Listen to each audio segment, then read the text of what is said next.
नमस्कार दोस्तों, आप सभी का हमारे YouTube चैनल ठाकुर सर में हार्दिक स्वागत और अभिनंदन। आज हम आपके लिए लाए कार्बन और उसके यौगिक अर्थात कार्बन एंड इट्स कंपाउंड। यह टॉपिक परीक्षा की दृष्टि से बहुत ही महत्वपूर्ण है दोस्तों। तो आप जितना कोशिश करेंगे, बार बार इसको रिवीजन करेंगे, उतना ही हमारे लिए फायदेमंद होगा। सबसे पहले हम सामान्य चर्चा करते हैं कि हमारे शरीर के अंदर देखें या फिर प्रकृति में अनेक से ऐसे पदार्थ हैं, जैसे भोजन है, कपड़ा है, दवाई है, और सभी सजीवों में कार्बन मुख्य रूप से पाया जाता है। वैसे प्रकृति के अंदर वैसे कार्बन की उपलब्धता कम मानी जाती है, क्योंकि गैसीय फॉर्म में इतना नहीं है, नहीं भूपर्पटी में इतना पाया जाता, परंतु हमारे शरीर के लिए या पादप कोशिका के निर्माण के लिए कार्बन एक महत्वपूर्ण घटक होता है। आप सभी जानते हैं कि ग्लूकोज का फार्मूला C6H12O6, उसमें भी कार्बन होता है। तो अनेक ऐसे पदार्थ है जिसमें कार्बन पाया जाता है।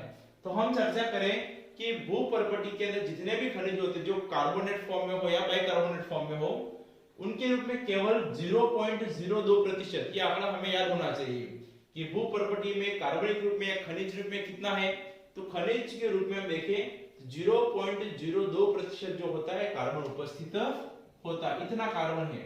और हमारे वायुमंडल में जो गैसीय फॉर्म है, जैसे ऑक्सीजन है, नाइट्रोजन है, वैसे कार्बन डाइऑक्साइड जो गैस होती है उस रूप में 0.03% कार्बन डाइऑक्साइड पाई जाती है। ये छोटा सा आंकड़े हमें याद होने चाहिए। आगे हम कुछ कार्बन की बंध प्रवृत्ति के बारे में देखें। उससे पहले उसके भौतिक गुणों के बारे में और साथ साथ में उसके स्पेशल कैरेक्टर हमें पता होने चाहिए। सबसे पहले हम यदि कार्बन को लिखें तो उसके लिए जिस संकेत का उपयोग करते हैं वह है अंग्रेजी का सी अक्षर। आपके सामने यहाँ पर लिखा हुआ भी है बोर्ड पे कि सी अक्षर से कार्बन को अभिव्यक्त करते हैं। इसका इलेक्ट्रॉनिक विन्यास जो है वो है 1s2 2s2 और 2p2। आप यहाँ पर गिन भी सकते हैं। ये जो पहला कोश है, यहाँ पर इलेक्ट्रॉन की संख्या 2 है और दूसरे के अंदर 2 और 2 4 है। तो अर्थात टोटल हो गया इसके अंदर 2 2 और 2, मतलब 6 इलेक्ट्रॉन पाए जाते हैं। और इसका परमाणु क्रमांक भी कितना होता है? 6। तो कार्बन का परमाणु क्रमांक 6 होता है। और साथ में कार्बन जो होता है वह अनेक अप्रूप बनाने के साथ साथ में सहसंयोजी बंध बनाने की प्रवृत्ति रखता है। यह किसी प्रकार का आयनिक बंध नहीं बनाता, इसलिए हम कह सकते हैं कि कार्बन जो होता है 4 सहसंयोजक बंध बनाता है, इसलिए इसको चतुः संयोजी यौगिक भी कहते हैं। आगे हम डीप में स्टडी करें उससे पहले आप इसको एक बार कॉपी में नोट कीजिए। चर्चा करते हैं हम कि अधिकांश जो कार्बन यौगिक होते हैं वह अच्छे विद्युत चालक नहीं होते और इनके गलनांक और क्वथनांक काफी निम्न होते हैं। हम जानते हैं कि जो आयनिक यौगिक होते हैं उनमें क्या होता है, तो आयनिक यौगिक का निर्माण होता है आयनों के आदान प्रदान से। यदि एक परमाणु इलेक्ट्रॉन देता है और दूसरा परमाणु इलेक्ट्रॉन को लेता है तो वो बंध होता है आयनिक बंध। परंतु कार्बन जो होता है उसकी प्रवृत्ति इस प्रकार की नहीं है। उसके बारे में बताइए कैसा क्यों नहीं है। आप तो ध्यान रखिए कि जो भी कार्बनिक यौगिक होते हैं वह विद्युत के तो चालक नहीं है, साथ साथ में इनके गलनांक और इनके क्वथनांक का मान भी काफी कम होता है। गलनांक का तात्पर्य होता है जैसे बर्फ से पानी बनना, तो वो गलनांक है। जिस स्थिति पर वह गलता है टेम्परेचर पे वो गलनांक है, और जिस स्थिति पर गला हुआ पदार्थ द्रव्य गैस में बदलता है उसको बोलते हैं क्वथनांक। तो ये दोनों कम है इसके। नेक्स्ट हम बात करें कि हमें आयनिक यौगिक बनाना है तो उस समय क्या होता है, तत्व अपने सबसे बाहरी कोश में। अब सबसे बाहरी कोश कौन सा है, तो आप ध्यान रखना कि जैसे हमने 1s2 2s2 2p2 लिखा था तो सबसे बाहर जो था वो दूसरा है। एक तो अंदर हो गया और लिखा बाहर 2s2 2p2, तो दूसरा वो बाहर का वाला कोश कहलाता है। तो जो बाहरी कोश होता है उसमें से इलेक्ट्रॉन को या तो त्याग करेंगे या इलेक्ट्रॉन को प्राप्त करते हैं और अपना जो स्टेप होता है यह पूर्ण करते हैं, और यह आयनिक यौगिकों का गुणधर्म है।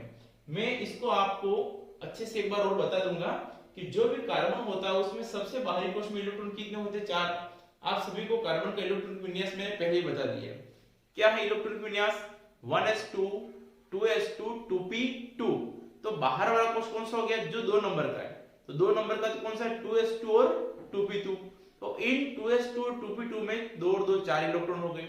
अब ये जो 4 इलेक्ट्रॉन है तो इसलिए लिखा कि कार्बन के सबसे बाहरी कोश में 4 इलेक्ट्रॉन है, परंतु हमें पूर्ण करना है अष्टक। अब अष्टक क्या होता है, तो हर परमाणु या तो अक्रिय गैस विन्यास को प्राप्त करके उत्कृष्ट गैस विन्यास को प्राप्त करके स्थायी होने की कोशिश करेगा, या फिर अपने अष्टक को अर्थात अपने चारों तरफ जो होते वो 8 इलेक्ट्रॉन की स्थिति उत्पन्न हो वह प्राप्त करने की कोशिश करेगा और यह स्थिति उसके स्थायित्व को व्यक्त करती है। तो कार्बन के बाहर तो कितने इलेक्ट्रॉन बताए, 4 है। तो क्या 4 इलेक्ट्रॉन के कारण कार्बन स्थायी होगा? जी बिल्कुल नहीं। उसको कितने करने, 8 करने, अपना अष्टक पूरा करना, 8 करने कैसे भी करके। तो क्या करेगा ये, तो ये उत्कृष्ट गैस विन्यास प्राप्त करने के लिए दो स्थितियां पैदा करेगा। या तो कार्बन 4 इलेक्ट्रॉन ले ले, तो 4 तो उसके पास में है, और 4 और आ जाएंगे तो अष्टक पूरा हो जाएगा, और साथ साथ में जो इलेक्ट्रॉनिक विन्यास था 1s2 2s2 2p2 वह 2p2 की जगह पे 4 और जुड़ दे 2p6 हो जाएगा, और टोटल इलेक्ट्रॉन की संख्या हो जाएगी 10। और जब 10 हो गए तो हम कहेंगे कि कार्बन जो है उसने अक्रिय गैस विन्यास प्राप्त कर लिया है, क्योंकि 10वें परमाणु क्रमांक पे आता है नियोन।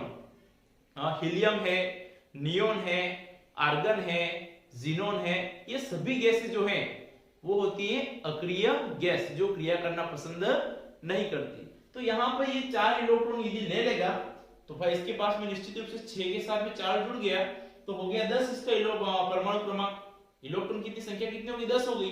तो 10 वाली स्थिति आती कहेंगे कि इसने अक्रिय गैस विन्यास प्राप्त कर लिया और अष्टक भी पूरा हो गया। या यहाँ क्या स्थिति हो सकती है कि 4 इलेक्ट्रॉन दे दे या त्याग कर दे।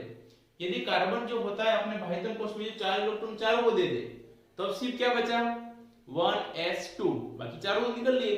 तो 1s2 किसका हो जाएगा, हीलियम का, क्योंकि हीलियम जो होता है उसका परमाणु क्रमांक है 2 और नियोन का है 10। ये चीज आपको ध्यान में होनी चाहिए। आपको मैं एक बार बता भी दूं कि जो हीलियम होती है जिसका परमाणु क्रमांक होता है 2 और एक होता है नियोन जिसका परमाणु क्रमांक होता है 10, ये दोनों स्थायी है, अक्रिय गैस है। हीलियम और नियोन दोनों अक्रिय गैस हैं और कार्बन चाहता है या तो मैं हीलियम बन जाऊं, कब बनेगा वो जब 4 इलेक्ट्रॉन देगा तब, या फिर चाहता है कि मैं 4 इलेक्ट्रॉन लेकर के नियोन का अक्रिय गैस विन्यास प्राप्त कर लूं। और दोनों ही स्थितियां जो होती है वो स्थायित्व व्यक्त करती हैं। परंतु क्या कार्बन ऐसा कर सकता है, उसको जानने के लिए हम एक प्रयोग करके देखें। मान लीजिए कार्बन जो होता है, हमने कहा कि भाई एक परमाणु कोई भी होता है, जैसे मान लीजिए एग्जांपल के लिए ये कार्बन है। अब आप सभी को पता है कि आपने छोटी मोटी क्लासों में पढ़ाई है कि इलेक्ट्रॉन पर होता है ऋण आवेश। जब परमाणु इलेक्ट्रॉन त्यागता है तो उस पर धनायन आता है, और जब इलेक्ट्रॉन ग्रहण करता है तो उसके ऊपर ऋण आवेश का निर्माण होता है। तो पहले धनायन की चर्चा कर लें। तो कार्बन है मान लो, अब कार्बन के अंदर यहाँ उसका परमाणु क्रमांक हो गया 6। अब कार्बन क्या कर लेगा, उसको तो भाई कितने करने हैं, या तो मुझे 2 के पास ले जाओ या फिर मुझे 10 के पास ले जाओ, ये दोनों स्थितियां उसको प्राप्त करने की इच्छा है। तो क्या करे, तो हमने कहा कि तू पहले 2 के पास चला जा।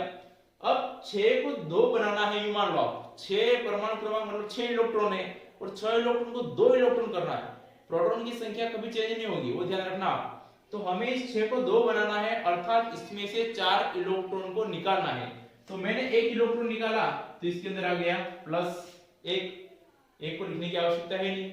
जब 2 इलेक्ट्रॉन निकले तो 2+, 3 निकले तो 3+, और 4 निकले तो यहाँ स्थिति बन गई 4+। और जब कार्बन 4+ हो गया तो इसमें से 6 में से 4 चले गए, क्योंकि इलेक्ट्रॉन का निकलने से प्लस आता है। तो मैंने 4+ लिखा, अर्थात 4 इलेक्ट्रॉन निकल गए। और जब 4 इलेक्ट्रॉन निकलते हैं तो वह हीलियम का विन्यास प्राप्त कर लेता है, अर्थात वह अक्रिय गैस बन जाता है। तो क्या ये स्थायी है? हम तो कह रहे सर ये तो अक्रिय गैस है तो स्थायी होगा, परंतु वास्तविक स्थिति को आप देखिए कि जब कार्बन के ऊपर 4+ लाना है तो कार्बन का भाई हम कहें कि परमाणु क्रमांक कितना है 6, तो प्रोटॉन की संख्या कितनी होगी, वो भी 6। तो 6 प्रोटॉन वाले में से यदि आप 4 इलेक्ट्रॉन की कोशिश निकालने की कोशिश करो तो हमें अत्यधिक मात्रा में ऊर्जा देनी पड़ेगी, और ज्यादा मात्रा में ऊर्जा देने के कारण से इसका स्थायित्व संभव नहीं है। तो C4+ क्यों नहीं बन सकता, क्योंकि इसके निर्माण हेतु हमें अत्यधिक ऊर्जा की आवश्यकता होगी। बोर्ड एग्जाम में पूछ सकता है कि कार्बन एक सहसंयोजी यौगिक है, परंतु कार्बन आयनिक यौगिक के रूप में C4+ क्यों नहीं हो सकता। तो आपका इसको परफेक्ट आंसर एक ही है कि कार्बन के अंदर परमाणु क्रमांक भाई 6 है तो प्रोटॉन की संख्या भी 6 है। जब इसमें से इलेक्ट्रॉन 4 इलेक्ट्रॉन हम निकालेंगे तो इसके ऊपर C4+ स्थिति आएगी, और इसको बनाने के लिए हमें अत्यधिक ऊर्जा की आवश्यकता होगी, इसलिए इसका स्थायित्व संभव नहीं है। तो ये C4+ जो होता है वो स्टेबल नहीं है। अब हमारे सामने आते चलो यार हीलियम तो नहीं बन सकता, क्या ये नियोन बन सकता है? नियोन मतलब 10, तो भाई परमाणु क्रमांक तो 6 है, 10 करना मतलब 4 इलेक्ट्रॉन जोड़ने हैं। तो जब यह 1 इलेक्ट्रॉन लेगा तो 1 इलेक्ट्रॉन लेने पे क्या हो जाएगा, इसके ऊपर माइनस, जब 2 लेगा तो हो जाएगा 2 माइनस, 3 लेगा तो हो जाएगा 3 माइनस, और 4 लेगा तो हो जाएगा 4 माइनस। अब यहाँ पे इस कार्बन ने 4 इलेक्ट्रॉन लिए, तो 6 तो खुद के पास थे, 4 और ले लिए, और 6 और 4 कितनों के बताओ, 10। तो हम कह सकते हैं कि इसके अंदर 10 इलेक्ट्रॉन हो गए, इसने नियॉन का इलेक्ट्रॉनिक विन्यास भी प्राप्त कर लिया और अष्टक भी पूरा हो गया। अब तो मामला स्थायी वाला बैठ गया, पर ऐसा नहीं होगा। क्यों? उसका कारण देखिए आप, जब कार्बन 4 माइनस स्थिति में आती है, क्या प्रोटॉन की संख्या चेंज होगी? बिल्कुल नहीं। प्रोटॉन की संख्या परमाणु क्रमांक के बराबर ही होती है। जब प्लस चार्ज होगा या माइनस चार्ज होगा तो only on change electron has quantity, electron जो होगा उसकी संख्या चेंज होगी। तो यहाँ पर C4 माइनस है, तो यहाँ पे इसके अंदर क्या हुआ कि 6 प्रोटॉन तो फिक्स है 6, और इस 6 प्रोटॉन वाले नाभिक के लिए इलेक्ट्रॉन कितने हो गए 10, क्योंकि 6 प्रोटॉन थे तो इलेक्ट्रॉन भी 6 थे, और 4 इसने लिए क्योंकि माइनस 4 माइनस लिखा हुआ है, तो 6 और 4 कितने हो गए 10। अब यहाँ पर प्रोटॉन तो 6 है और इलेक्ट्रॉन की संख्या हो गई 10, और इतना सारा 6 प्रोटॉन के ऊपर बोझ आ जाएगा, वो उसको धारण नहीं कर सकता। धारण करना क्या है, मुश्किल है। आप इसको एक काम समझिए कि अब मेरे 2 हाथ हैं और मुझे एक साथ कोई चीज काम करनी है। मान लो इस हाथ से मैं लिख रहा हूँ और इस हाथ से खाना खा रहा हूँ। अब कोई आके कहे कि आप इन दोनों हाथों से भी काम करते जाओ और साथ साथ में चाय भी पी लो या दूसरा काम भी कर लो, क्या ऐसा पॉसिबल है? हम भगवान विष्णु के अवतार तो है नहीं कि हमारे 4 हाथ है, हमारे इन दोनों हाथों से हम काम कर सकते हैं, तो ज्यादा बोझ कंट्रोल नहीं होगा। जिस प्रकार से इसके अंदर प्रोटॉन की संख्या 6 है तो इलेक्ट्रॉन भी 6 हो तो ठीक है, वह संभव है, परंतु यहाँ पर अत्यधिक बढ़ना, 1 को बढ़े 2 बढ़े 3 बढ़े वो ठीक है। यहाँ 4 इलेक्ट्रॉन बढ़ा के 10 इलेक्ट्रॉन को धारण कर ले तो यह चीज संभव नहीं है। अर्थात हम कह सकते हैं कि कार्बन C4 प्लस भी नहीं बन सकता और C4 माइनस भी नहीं बन सकता। अब ऐसी स्थिति में क्या करें? तो जब ऐसी कंडीशन आती है तो कार्बन सोचता है क्यों न काम करें कि हम सहसंयोजक बंध का निर्माण कर ले। अब इसके ऊपर चर्चा करें उससे पहले आप एक बार इसको भी नोट डाउन कीजिए। कार्बन की समस्या है कि वह C4 माइनस भी नहीं हो सकता और C4 प्लस भी नहीं हो सकता, अर्थात वह हीलियम जैसा भी नहीं बन सकता और नियोन जैसा भी नहीं बन सकता। तो क्या इसका तात्पर्य कार्बन का अष्टक कभी पूर्ण नहीं होगा? क्या कार्बन न तो अक्रिय गैस का विन्यास प्राप्त कर पाएगा? तो बिल्कुल ऐसा नहीं है। कार्बन अपना अष्टक पूरा करेगा, परंतु वह आयनिक बंध के द्वारा अर्थात इलेक्ट्रॉन के आदान प्रदान के द्वारा नहीं करेगा। वह अपना अष्टक पूरा करेगा इलेक्ट्रॉन के साझे से। आप इसको साझे का तात्पर्य समझिए। तो हम पहले देखें कि ये समस्या जो है, इस समस्या को सुलझाने के लिए यदि कार्बन सहसंयोजी बंध बना ले तो उसका अष्टक पूर्ण हो जाएगा। अब आपके मन में विचार उठ रहा है सहसंयोजी बंध कैसा है?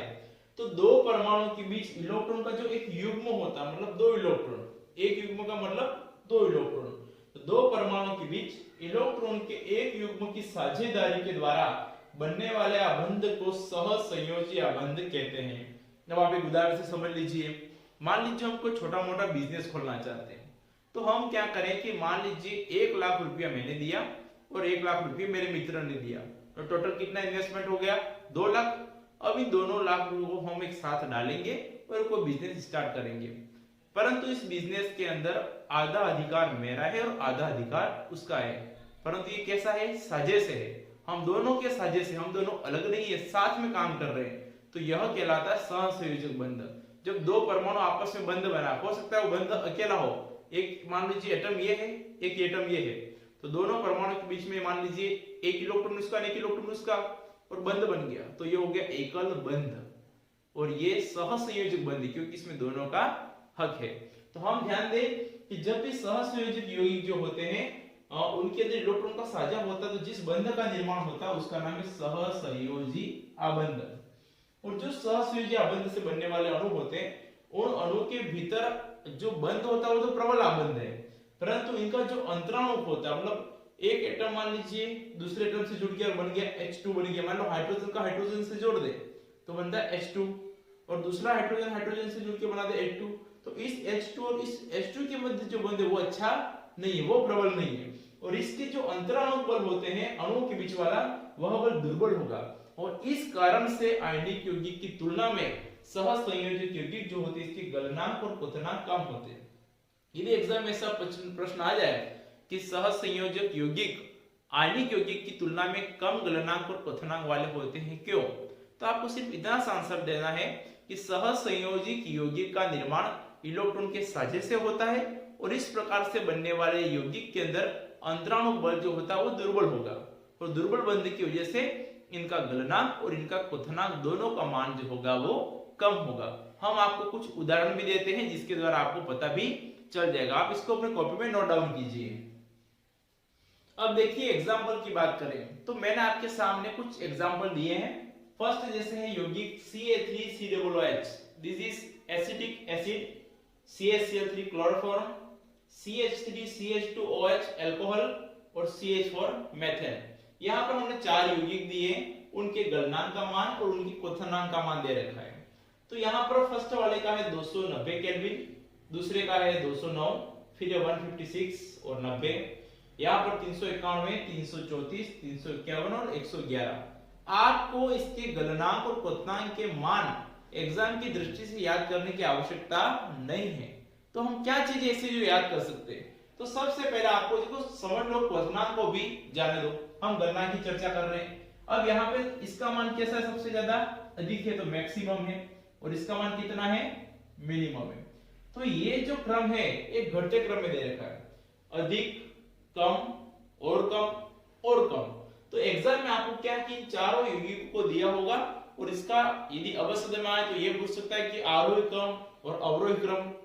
यदि मान लीजिए उसको 1 नंबर का प्रश्न बनाना है या कोई पीछे बड़ा प्रश्न का निर्माण करना है तो कैसे करेंगे, तो आपको चारों यौगिक दिए होंगे, इसको बढ़ते क्रम में बताइए, इसके गलनांक के मान तो बढ़ते क्रम में या घटते क्रम में लिखिए। यदि ऐसा आ जाए तो आपको मान को हम देखें तो वो हमें सिर्फ इतना पता होना चाहिए कि मान कितनी वैल्यू वो हमें याद नहीं करना है, कौन सा क्रम याद रखना है। इन चारों में सबसे कम किसका मान है, तो यहाँ पे चारों में गलनांक का मान सबसे कम या क्वथनांक का मान सबसे कम होता है मेथेन का। तो हमें पता चल गया कि मेथेन हो गया, इन चारों में से बात कर रहे हैं ना, तो चारों में से ये हो गया न्यूनतम, ठीक है। अब इन चारों में सबसे अधिक किसका ऐसा पूछेगा, तो ये है, क्या नाम इसका, CH3COOH का एसिटिक एसिड, तो इसका हो गया अधिकतम। तो हमारे सामने एग्जाम में ये चारों दिए होंगे और चारों को आरोही क्रम और अवरोही क्रम में जमाना हमें आना चाहिए। तो आप तो ध्यान रखना, एसिटिक एसिड, क्लोरोफॉर्म, अल्कोहल और मेथेन, सबसे कम मेथेन का है, इसका गलनांक भी कम है, क्वथनांक भी कम है। अब हम बात कर रहे हैं कि जिस प्रकार से आपको मैंने कहा कि कार्बन जो होता है वह आयनिक बंध का निर्माण न करके सहसंयोजक बंध बनाता है जो इलेक्ट्रॉन के साझे से बनता है।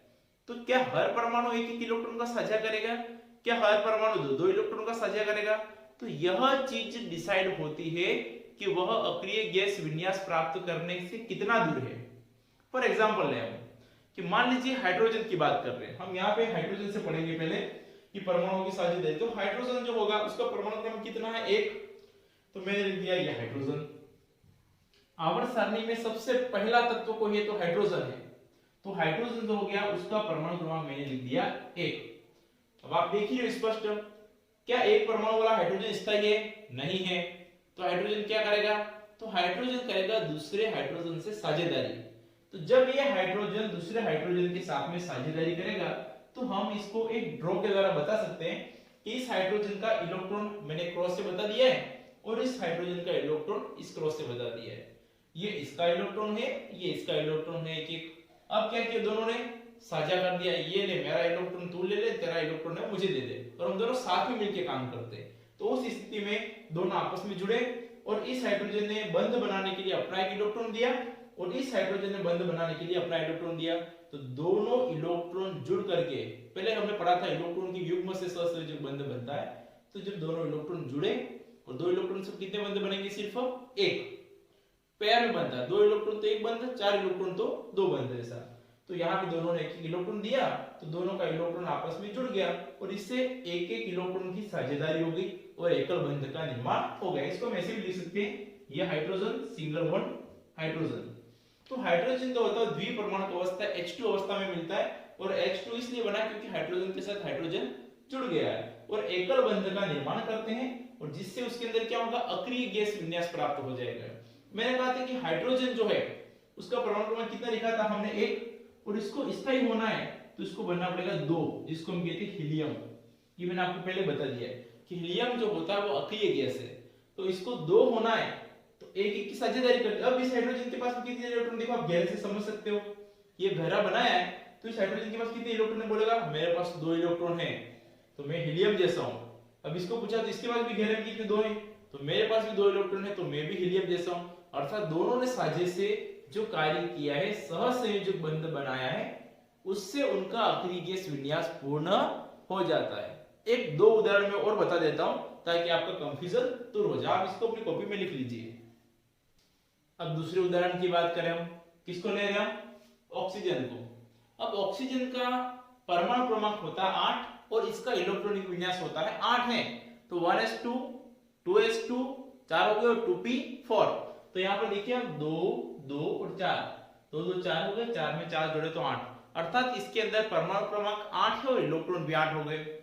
अब मुझे एक बात बताइए कि इसके बाह्यतम कोश में कितने इलेक्ट्रॉन है, आप इस पे प्रयोग करके भी देख सकते हो। जैसे मान लीजिए बाह्यतम कोश में कौन सा, ये कौन सा 1 है, ये कौन सा है 2, ये भी 2, तो बाह्यतम कोश मतलब सबसे बाहर वाला। तो पहला तो 1 नंबर का कोश हो गया और दूसरा हो गया 2 नंबर वाला। तो बाह्यतम कोश हम किसे मानेंगे, ये वाला। अब टोटल इलेक्ट्रॉन कितने यहाँ पर 2 + 4 बराबर हो गए 6, तो हम यहाँ पर 6 इलेक्ट्रॉन ले रहे हैं। तो बाह्यतम कोश में हो गए 6 इलेक्ट्रॉन। अब क्या होता है कि 6 इलेक्ट्रॉन है बाह्यतम कोश में, तो इसका अष्टक पूर्ण नहीं, इसको तो 8 करने, तो कितने इलेक्ट्रॉन और चाहिए बोलो, 2, तो 6 में 2 जोड़ते हो जाएगा 8। तो उस स्थिति को प्राप्त करने के लिए समझिए कि हमारे इस ऑक्सीजन को 2 बंध बनाने पड़ेंगे। अब कैसे, मैंने कहा कि 2 इलेक्ट्रॉन और चाहिए, तो 2 इलेक्ट्रॉन और चाहिए तो 2 से जुड़ना पड़ेगा।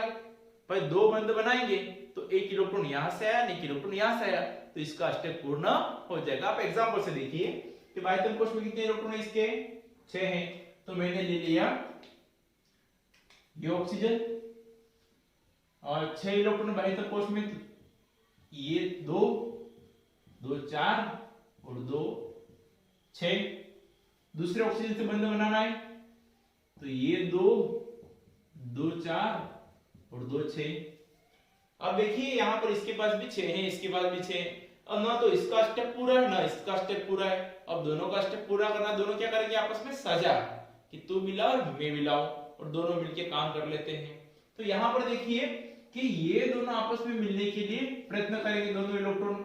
तो उस स्थिति में क्या होता है कि ये ऑक्सीजन, ये इसके इलेक्ट्रॉन, और ये ऑक्सीजन और ये इसका इलेक्ट्रॉन। अब इसके ऊपर भी वापस जो था वो ड्रॉ कर दो आप। अब यहां पे ये जो बना, इसका पोर्शन कौन सा होगा, ये वाला, और इसका पोर्शन कौन सा होगा, ये वाला। अर्थात इस ऑक्सीजन के पास में देखिए आप कितने इलेक्ट्रॉन है, 1 2 3 4 5 6 7 8। उसके पास में गिनिए, इसके पास में तो 1 2 3 4 5 6 7 8, अर्थात इस ऑक्सीजन का भी अष्टक पूरा, उसका भी पूरा। और दोनों के यहाँ पे जब मैंने कहा 2 इलेक्ट्रॉन जुड़ते हैं तो एकल बंध बनता है, तो इससे भी एकल बंध बनेगा, इससे भी एकल बंध, ये हो गया एकल बंध, ये एक एकल बंध ये, और ये निर्माण हो गया, और इसको हम कहेंगे O2। तो हम कह सकते हैं कि ऑक्सीजन जो होता है उसके अंदर 2 परमाणु, मतलब ऑक्सीजन और ऑक्सीजन, O और O के मध्य कौन सा बंध होता है, एकल बंध, द्विबंध या त्रिबंध, तो हम कहेंगे द्विबंध। 2 निर्मित है इसलिए इसका निर्माण हो जाएगा, नाम होगा द्विबंध। एक और उदाहरण से देख ले, अब तीसरा और ले लेते हैं, काफी हो जाएंगे इतने आपके लिए। तो ये हो गया नाइट्रोजन।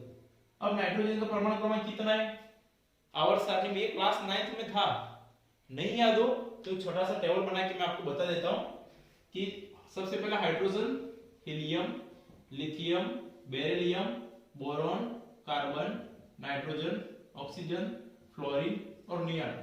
This is 1 2 3 4 5 6 7 8 9 10। तो यहाँ पे नाइट्रोजन के पास कितना है भाई, 7 परमाणु क्रमांक है, तो मैंने लिख दिया परमाणु क्रमांक तो हो गया 7। अब इलेक्ट्रॉन भरने कुछ नहीं है, 1s 2s 2p भरो जब तक। भाई s वाले में अधिकतम 2 आ सकते हैं और p वाले में अधिकतम आ सकते हैं 6, फुल 2 भर दो, इसमें 2 पूरे भर दो, कितने बचे? 2 और 2 4 हो गए, 7 करना है, 3 बचे, तो यहाँ पे 3 कर दो बस। अब आपको वो पूछे बाह्यतम कोश में कितने इलेक्ट्रॉन है, अरे मुझे बोलने की जरूरत ही नहीं है कि मुझे पता का पहले ही बता दोगे, आपकी गाड़ी तो चेतक से भी तेज है। अब यहाँ पे देखिए बाह्यतम कोश मतलब ये तो मानेंगे नहीं, ये वाला है, तो कितने हो गए? 2 3 5 इलेक्ट्रॉन, ठीक है ना। तो 5 इलेक्ट्रॉन में तो क्या अष्टक पूरा हुआ? नहीं हुआ। अब आप में से कोई ये कह दी कि पूरा हो गया तो समझ लीजिए वार्षिक भी हो गई, ये मान लीजिए आप, क्योंकि ऐसे पूरा होता नहीं है। हम अष्टक पूरा करेंगे तो 5 को बनना पड़ेगा 8। बताइए 5 को 8 बनने के लिए कितने चाहिए? 3, सही ना। तो उस स्थिति में हम क्या करें, ये जो नाइट्रोजन है उसको भी इसी तरीके से ड्रॉ करेंगे। बाह्यतम कोश में इलेक्ट्रॉन है 3 बनाने हैं बंद, तो 1 2 3 इधर ले लो, ये मन में होना चाहिए। अब कितने बचे भाई? 5 इलेक्ट्रॉन को ड्रॉ करना है, एक ऊपर कर दो, नीचे कर लो। फिर दूसरा नाइट्रोजन ले लीजिए, तो यहाँ पर 1 2 3 4 और 5, तो इस नाइट्रोजन के बाह्यतम कोश में 5 इलेक्ट्रॉन है, तो 1 2 3 4 5, इसकी भी 5 है, तो 1 2 3 4 और 5 कर दिया। अब दोनों को बोला कि बंद बना लो। अब मैं डायरेक्ट इसको बना के बता देता आपको कि जब बंद बनेंगे तो इलेक्ट्रॉन पास में आ जाएंगे। तो उस स्थिति में क्या होता है, ये नाइट्रोजन 1 2 3, फिर इस नाइट्रोजन की भी 1 2 3 हो गए, और ऊपर नीचे एक कर दो, हो गया ना बराबर। सेम ड्रॉ, बस इसको मैं थोड़ा सा पास में लाया ताकि कुछ किया ऐसा लगना चाहिए, ऐसे निठल्ले बैठे रहे तो कुछ होने वाला नहीं है। क्या करें अब इस नाइट्रोजन को मैंने ये उसका ग्रुप बना दिया, इसका ग्रुप बनाना कौन सा बनाएंगे बताओ? ये वाला। अब आप उसको पूछो कि हे नाइट्रोजन तेरे पास में कितने इलेक्ट्रॉन बता। नाइट्रोजन कह रहा है, सुनिए 1 2 3 4 5 6 7 8, मतलब अष्टक पूरा हो गया।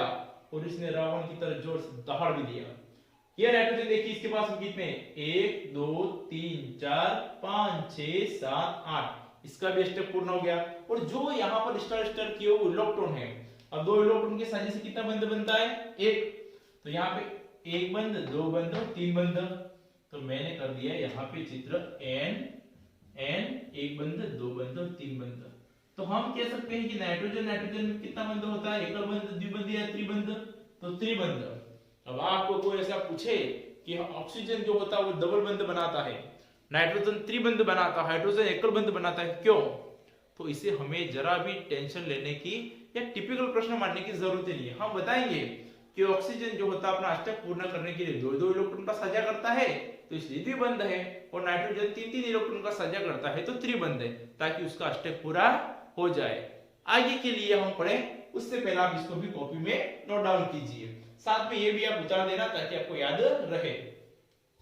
अब हम बहुत ही महत्वपूर्ण पॉइंट पे आ रहे हैं जिसका नाम है इलेक्ट्रॉन बिंदु संरचना। बहुत ही सरल है ये, बोर्ड एग्जाम में बहुत सी बार पूछा है कि मीथेन की इलेक्ट्रॉनिक संरचना कैसी होगी, अमोनिया की कैसी होगी। किताब में आपके सामने 2 दिए हो, परंतु कोई भी पूछता बना सकते हो, थोड़ा सा हमें आइडिया होना चाहिए, तो इसलिए मैंने प्रिपेयर कर दिया और दूसरा आपके सामने बना के बताऊंगा। सबसे पहले हमने NH3 लिया है जिसका नाम है अमोनिया। तो इस अमोनिया के अंदर देखिए भाई नाइट्रोजन कितना? 1, तो मैंने सेंटर में ले लिया। भाई कहावत है कि जो मुख्य रूप से होता है, जैसे शादी के अंदर दूल्हा सेंट्रल पॉइंट होता है और चारों तरफ बाराती नाचते हैं, तो यहाँ पर जिसकी संख्या अधिक है वो तो चारों तरफ आएगा, जो 1 है वो बीच में, तो नाइट्रोजन ले लिया। अब हाइड्रोजन कितने? 3 है, तो 1 हाइड्रोजन इधर, 1 हाइड्रोजन इधर, 1 हाइड्रोजन इधर। नाइट्रोजन का परमाणु क्रमांक कितना था? 7। बाह्यतम कोश में कितने इलेक्ट्रॉन थे उसके? 5। तो देखिए स्टार बना के उसके इलेक्ट्रॉन अभिव्यक्ति किए मैंने। बिंदु संरचना में ध्यान रखना है कि दोनों के इलेक्ट्रॉन को अलग-अलग सिंबल से बताना है। ये किताब में ऐसा दे रखा है, आप कोई भी सिंबल ले सकते हैं, ऐसी कोई दिक्कत नहीं है। तो नाइट्रोजन के अंदर ये स्टार हो गया 1 2 3 4 और 5, उसके बाह्यतम कोश के 5 इलेक्ट्रॉन हो गए, ठीक है। हाइड्रोजन के अंदर 1 इलेक्ट्रॉन है बाह्यतम कोश में, इसको मैंने डॉट से लिया, इस हाइड्रोजन का ये डॉट और इस हाइड्रोजन का ये डॉट, आपस में ये इलेक्ट्रॉनिक बिंदु संरचना है और इसमें बंध बन जाता है। तो अब हाइड्रोजन, इस नाइट्रोजन के इलेक्ट्रॉन और हाइड्रोजन का इलेक्ट्रॉन जब जुड़ता है तो ये हो गया हाइड्रोजन कहता है इस पे तो मेरा हक है, तो ये उसकी तरफ गोला लगा दिया। ये हाइड्रोजन कहता है इसके नाइट्रोजन के इलेक्ट्रॉन पर मेरा हक है, तो उसमें भी सेम ये कंडीशन और इसमें भी सेम कंडीशन। अब बारी आती है नाइट्रोजन की। तो नाइट्रोजन क्या कहता है, क्योंकि तुम तीनों के इलेक्ट्रॉन पर मेरा हक है, तो इसने बड़ा सा घेरा लेकर के ये इलेक्ट्रॉन भी ले लिया, ये भी ले लिया और ये भी ले लिया। अब आप कहोगे कि सर ऐसा कैसे हुआ, क्योंकि मैंने पहले ही कहा है कि ये है सह संयोजक बंधन, साझे का है, उसका भी उतना हिस्सा है और अपना भी उतना हिस्सा, दोनों का हिस्सा बराबर है, तो ये मान के चलना आपको। तो यहाँ पर हम देखिए जो इसकी संरचना निर्मित हुई है आपके सामने, ये है इलेक्ट्रॉनिक बिंदु संरचना। अब हम आपके सामने मेथेन की बना के बता रहे हैं। मेरे ख्याल से मैं बताऊं उससे पहले तक ड्रॉ कर सकते हो, फिर भी एक बार साथ में आप भी ट्राई करते हैं, मैं भी ट्राई करता हूं। तो मेथेन है, अब मेथेन के बीच में कौन है बोलो, कार्बन, दूल्हा ही बीच में आएगा। अब ऐसा तो नहीं कि साथ के आते वो घुस जाए बीच में, तो यहाँ हमने कार्बन को लिया है, तो ये कार्बन हो गया बीच में। अब हम क्या करेंगे, कार्बन के अंदर इलेक्ट्रॉन विन्यास कितना है, 1s2 2s2 2p2, by the कोश में 4 इलेक्ट्रॉन है, ठीक है। तो 1 स्टार 2 स्टार 3 स्टार 4 स्टार। अब यहाँ पे कितना हाइड्रोजन जोड़ने, 4। तो मैंने हाइड्रोजन का इलेक्ट्रॉन ऐसे लिख दिया, इस हाइड्रोजन का इलेक्ट्रॉन ऐसे लिख दिया, इस हाइड्रोजन का ऐसे लिख दिया और इस हाइड्रोजन का ऐसे लिख दिया। तो ये होगी इलेक्ट्रॉनिक बिंदु संरचना। परंतु हमें इस गोले को बनाना है तो कुछ नहीं, यहाँ पे हाइड्रोजन ने इलेक्ट्रॉन का साझा क्यों किया वो ध्यान रखना कि हाइड्रोजन के पास 2 इलेक्ट्रॉन हो गए तो हीलियम बन गया, अक्रिय गैस विन्यास। ये भी अक्रिय बन गया, 2 हो गए तो ये भी अक्रिय बन गया। और कार्बन के पास कितने होंगे गिनो, 1 2 3 4 तो खुद के, और 4 और लिए 5 6 7 और 8, तो ये भी अक्रिय गैस विन्यास पूर्ण करके अष्टक को पूरा कर दिया। अब यह हाइड्रोजन के पास में कौन सा हो गया, तो ये कह रहा हाइड्रोजन तो इन दोनों पे मेरा हक है, ये हाइड्रोजन कहता है इन दोनों पे मेरा हक है, ये कहता है मेरा हक है। अपने को सबको दे देना, कोई बात नहीं, किसी को नाराज करने का कोई मतलब नहीं है, ये याद रखना, सबको दे दिया। कार्बन कहता है मैं क्या करूं, तू भी टेंशन मत ले, सब व्यवस्था कर रखी है बच्चों ने, ये ले, ये तेरे लिए, और कुछ चाहिए तो बोल, काफी है ना, इतना इसको दे दिया तो हमारा काम तैयार हो गया। ये है मेथेन की इलेक्ट्रॉनीय संरचना। मेथेन जो होता है जिसका सूत्र होता है CH4, और यह बहुत ईंधन के रूप में उपयोगी होता है। हम बायोगैस के उपयोग करें या संपीड़ित प्राकृतिक गैस, ये भी पूछा है प्रश्न, CNG का पूरा नाम क्या है, compressed natural gas, it means संपीड़ित प्राकृतिक गैस CNG, उसका मुख्य घटक होता है मेथेन। दलदल होता है उसमें भी पाया जाता है मेथेन, ठीक है ना, ये भी आप ध्यान रखना। और इसमें कार्बन और हाइड्रोजन जो होते हैं वह परमाणु अक्रिय गैस विन्यास प्राप्त कर लेते हैं, मैंने पहले बता दिया। यह भी 2 इलेक्ट्रॉन के कारण हीलियम जैसा अक्रिय विन्यास हो गया, जिसमें 8 हो गए, और 2 तो पहले थे, तो यह भी नियोन जैसा अक्रिय गैस विन्यास प्राप्त हो गया। तो इस प्रकार से हमने ये थोड़ी सी कंडीशन देख ली। अब हम लास्ट पॉइंट आज के लिए ले लेते हैं, वो है कार्बन के अपरूप। उसके बाद का टॉपिक हम नेक्स्ट वीडियो में पढ़ेंगे। आप मित्रों जितने भी बच्चे हैं मेरे प्यारे स्टूडेंट्स, और अन्य देखने वाले कंपटीशन एग्जाम वाले जो बच्चे हैं वो भी, आप अधिक से अधिक इसको सपोर्ट करो, चैनल को आपके स्टेटस पे भी रखो, और अन्य साथियों को शेयर भी करो। आपके कोई ग्रुप्स बने होंगे, फैमिली ग्रुप्स हो, चाहे हम बात करें दूसरे अन्य जितने भी ग्रुप्स हो आपके, तो सभी में शेयर करें ताकि सभी इसका लाभ भी ले सके और अधिक से अधिक ये वीडियो वायरल भी हो जाए। तो हम कार्बन के अप्रूप पर आए, उससे पहले आप इसको भी अपने कॉपी में ड्रॉ कीजिए प्लीज। चलिए नेक्स्ट पॉइंट है कार्बन के अपर रूप। जैसे आपने भगवान विष्णु का नाम सुना है, राम कृष्ण परशुराम, ये सभी भगवान विष्णु के अवतार थे, अर्थात तो उसी तत्व से बने, तो वो उनके अपर रूप है। हम रूप कहते हैं और यहाँ पर अपरूप शब्द है, यूं मान लीजिए आप। तो प्यारे विद्यार्थियों, कार्बन के अपरूप की पहले परिभाषा आप देखें तो किसी तत्व के, तत्व एक ही रहेगा, कार्बन है तो सभी कार्बन से मिलकर बना, यूं मान लीजिए आप। तो किसी तत्व के विभिन्न रूप जिनके भौतिक गुणधर्म तो अलग अलग हो परंतु उसके रासायनिक गुणधर्म समान होते हैं, वह उस तत्व के अपरूप कहलाते हैं। यहाँ पर 3 उदाहरण मुख्य रूप से बहुत ही फेमस है, छोटी क्लासों से लगाकर बड़ी क्लासों तक, वह है हीरा, ग्रेफाइट और फुलरिन। प्यारे मित्रों, हीरा, ग्रेफाइट, फुलरिन कार्बन के अपरूप हैं। यदि इसका केमिकल स्ट्रक्चर देखें तो सब में कार्बन कार्बन कार्बन ही है, परंतु भौतिक रूप से उसकी कार्य अलग अलग है, उसकी संरचना भिन्न है भौतिक रूप से। हम हीरे की चर्चा करें और साथ में ग्रेफाइट को भी ले रहे हैं, आपके लिए मैंने दिन भी बना दिया था कि पढ़ने में आपका इंटरेस्ट रहे। हमें पढ़ने में शारीरिक श्रम तो करना है, परंतु साथ में अपना मन और अपना दिल भी लगाना है, तो ये लगा दिया वो भी, ठीक है। तो हीरे में कार्बन का प्रत्येक परमाणु जो होता है वह 4 अन्य कार्बन परमाणुओं के साथ आबंधित होता है। जो 4 कार्बन से जुड़ गए और जिससे दृढ़ त्रिआयामी संरचना बनती है, तो इसके अंदर जुड़ा कैसे होता है, तो मान लीजिए जैसे कि ये कार्बन है, तो ये कार्बन हो गया, ये कार्बन हो गया, ये कार्बन हो गया, और साथ में नीचे की ओर एक कार्बन ये हो गया। तो यहाँ पर इस देखिए कितने कार्बन से कार्बन जुड़ गए, इस कार्बन से 1 2 3 4 कार्बन जुड़ गए। सेम नीचे ड्रॉ करेंगे हमेशा। तो ये इस प्रकार से दृढ़ त्रिआयामी संरचना बनती है। जबकि ग्रेफाइट के अंदर जो होता है वो एक कार्बन अन्य 3 कार्बन परमाणु से जुड़ता है और इससे षटकोणीय संरचना बनती है। कैसे देखिए आप, carbon carbon carbon carbon carbon carbon और ये जुड़ गया। अब यार देखिए ये कार्बन ये ले लिया हमने वापस, फिर कार्बन ले लिया ये, फिर ये कार्बन और ये, और यहाँ पर देखो अब जो स्ट्रक्चर बना हुआ उसमें कार्बन है, कार्बन कितने कार्बन से जुड़ा है।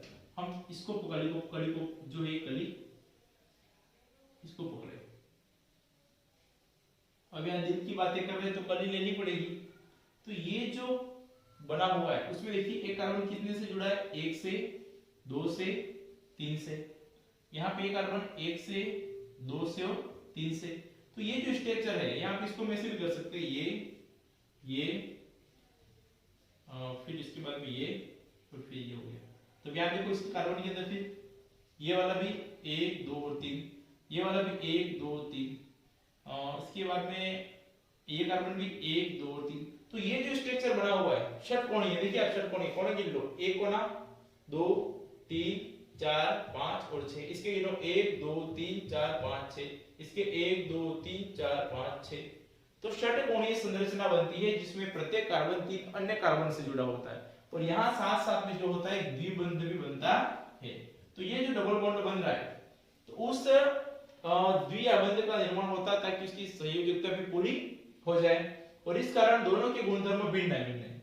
जैसे हीरा है उसकी बात करें तो हीरा चमकीला होता है और सबसे पृथ्वी पर उपस्थित अभी तक के जो तत्व में सबसे कठोरतम पदार्थ है। साथ में यह विद्युत का कैसा है, कुचालक है। हीरे के अंदर चाहे कि विद्युत का प्रवाह हो तो वो संभव नहीं क्योंकि मुक्त इलेक्ट्रॉन नहीं है। जबकि ग्रेफाइट जो होता है उसमें मुक्त इलेक्ट्रॉन होता है और यह सुचालक होता है विद्युत का, जिसमें विद्युत का प्रवाह होता है। हीरा भले कठोर हो परंतु ग्रेफाइट जो है वो कैसा है, मुलायम है और चिकना है। अब देखिए ये भी कार्बन से मिलकर बना, ये भी कार्बन से, क्या इसका रासायनिक संगठन अलग है? नहीं, दोनों एक जैसा ही है। इसका रासायनिक संगठन इसके रासायनिक संगठन के जैसा ही है परंतु उसके भौतिक गुण कैसे अलग अलग है, इसलिए अपर रूप है। यह बात ध्यान रखने आपको। और यहाँ पे हीरा तो कठोर चमकीला होता है, सबसे कठोर पदार्थ है, जबकि हमारा ग्रेफाइट मुलायम चिकना और विद्युत का सुचालक है। अब बचा सिर्फ फुलरेन, तो उसके बारे में भी पढ़ना, आप इसको एक बार कॉपी में लिख लीजिए। और हमारे सामने बचा है फुलरेन। तो फुलरेन जो होता है C60 के नाम से जानते हैं। उसकी पहचान सबसे पहले की गई थी जिसमें कार्बन के परमाणु जो थे फुटबॉल के रूप में, जैसे हमारे पास वॉलीबॉल है, फुटबॉल होती है, उसके रूप में व्यवस्थित रहते हैं। इसकी खोज करने वाले कौन थे? आर्किटेक्ट बंकमिस्टर फुलर थे और इसलिए इसका नाम फुलरेन रखा। इसका जो आकार होता है वो जियोडेसिक गुंबद के समान भी होता है। तो आप थोड़ा सा ध्यान रखिए, फुलरेन का नाम फुलरेन किससे पड़ा? तो खोजकर्ता के नाम की वजह से, है ना, जिसका नाम है आर्किटेक्ट बंकमिस्टर फुलर। और इस प्रकार से हमारा आज का जो है पोर्शन वो कंप्लीट होता है। नेक्स्ट वीडियो में हम आपके सामने लेके आएंगे संतृप्त यौगिक, असंतृप्त यौगिक और कार्बनिक यौगिकों का नामकरण। किस प्रकार से इसका नाम मेथेन पड़ा, किसका एथेन होगा, किसका ब्यूटेन होगा, ये ब्यूटेन होगा, जो भी है एक्सेट्रा, जितने भी हम चीजें उनको बारे में देखेंगे। तो आप हम जो नेक्स्ट वीडियो उसके लिए तैयार रहे। पर पहले का जो वीडियो आज हमने जो पढ़ा इस पार्ट का फर्स्ट पोर्शन, इसको अच्छे से रीड करके आना आपको। जो भी मैं आपको व्हाइट बोर्ड पे लिखवाया था वो अपने कॉपी में नोट डाउन करना है। साथ साथ में जितना भी मटेरियल याद कर सके, आप समझ सके, वो चीज आपको समझ के और याद करके आना है, ताकि आने वाले जो अपने वीडियोस होंगे उसमें आपको कोई दिक्कत नहीं हो और बोर्ड एग्जाम में तो आपको बिल्कुल समस्या नहीं होगी। मैं विश्वास के साथ ये कह सकता हूं कि जितने भी अपने चैनल से जुड़े हुए स्टूडेंट हैं सभी निश्चित रूप से अच्छे परसेंटेज बना करके उत्तीर्ण होंगे। अब आपके सामने 3 प्रश्न तैयार हैं।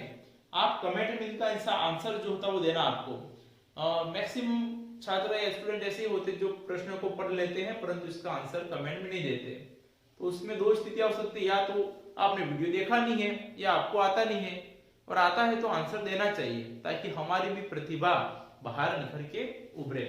तो प्यारे मित्रों देखिए आप, सबसे पहला प्रश्न है सीएनजी का मुख्य घटक कौन सा है?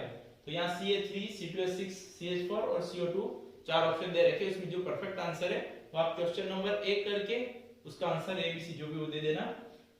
इलेक्ट्रॉन के साजे से डेड डैश रिक्त स्थान लिखा हुआ है, बना हुआ है, बंध बनता है। तो साजे से कौन सा बंध बनता है वो आपको यहाँ पे भरना है। परमाणु क्रमांक 8 वाला तत्व कौन सा है? यहाँ पे मैंने आपको अवश्य नहीं दिए, पढ़ाया तो आप इतना बता सकते हो कि परमाणु क्रमांक 8 किसका होता है, जिसमें 8 प्रोटॉन है 8 इलेक्ट्रॉन है, ऐसा कौन सा है वो आपको बताना है। इन तीनों प्रश्नों को आपको आंसर आपको कमेंट में देने हैं। Please Thakur sir YouTube channel को लाइक सब्सक्राइब जरूर कीजिए और अधिक से अधिक अपने दोस्तों को शेयर कीजिए। जय हिंद, जय भारत।